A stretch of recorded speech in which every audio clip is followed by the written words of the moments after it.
All right, a quick update for you guys. Because some of you guys have asked, if you want to get your heated seats to stop cycling through all, high, medium, low, you have to unplug one of the heaters. So you're gonna look for this green plug with a tab on it, the green tab.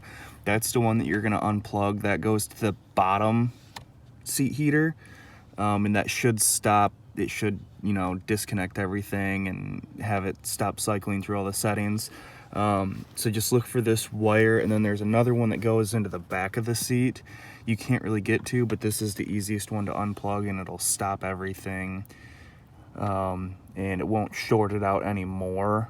And I do know the reason that it cycles through all those settings is because that's the safety feature. It's not going to allow it with a short in it or a short in the heating element. It's not going to allow it to keep turning on. So that's why it does that. Turns it on, turns it off really quick.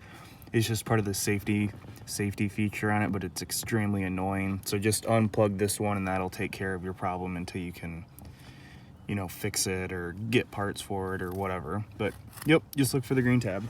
Thanks.